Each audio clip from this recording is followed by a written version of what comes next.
பிழைத்து இருக்கும்படிக்கு அப்படின்னு சொல்றார். அப்போ ஒரு தேவனுடைய பிள்ளை பிழைத்து இருக்கும்படிக்கு, அவர் சுழித்து இருக்கும்படிக்கு, நன்றா இருக்கும்படிக்கு, உயிரோடு இருக்கும் நாளெல்லாம் ஆசீர்வாதமா நன்மையா இருப்பதற்கு என்ன செய்ய வேண்டும் என்று சொன்னால், கர்த்தர் என்ன போதிக்கிறாரோ அதன்படி நாமோ பிரியமானவர்களே அதை கை கொண்டு நடந்தோம் என்று சொன்னால், கை கொண்டு நடக்கிற பிள்ளைகளுடைய வாழ்க்கையில கர்த்தர் சுழித்திருக்கும்படி செய்வார், ஆசீர்வதிக்கும்படி செய்வார், உயர்த்தும்படி செய்வார்.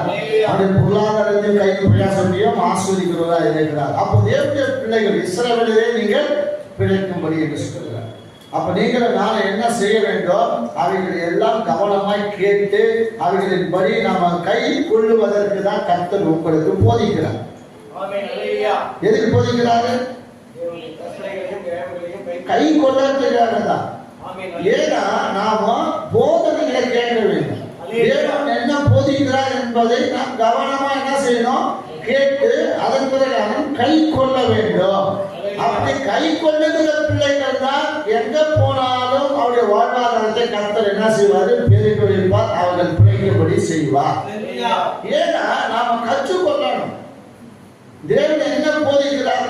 யார் போதிக்கிறார்? இந்த போதனை யார் போதிக்கிறது? இப்ப ஜோம் பண்ணிட்டாங்க, இது பேசுறது யாரு? பரிசுத்த ஆவியானவர் தான். அதான் நீங்கள் லூக்கா சுவிசேஷத்துல 12வது அதிகாரத்துல 1-2 வசனத்தை 11-12 வசனத்தை வாசிக்கின்ற பொழுது, லூக்கா 12ல 11-12 வசனத்தை வாசிக்கின்ற பொழுது, அன்றியும்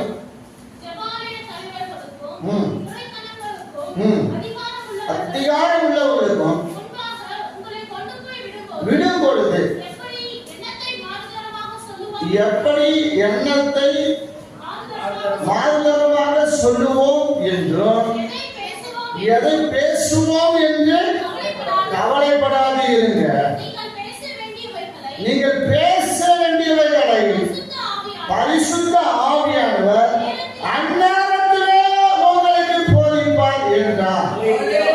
அதே மத்தேயு சுவிசேஷம் நீங்கள் 10வது அதிகாரம் நீங்கள் 19வது வசனம் 20வது வசனம் வாசிக்கின்ற பொழுது, மத்தேயு 10:19-20 அவர்கள் உங்களுக்கு ஒப்பு கொடுக்கும் பொழுது எப்படி பேசுவோம் என்றும் எண்ணத்தை பேசுவோம் என்றும் கவலைப்படாதீர்கள். நீங்கள் பேச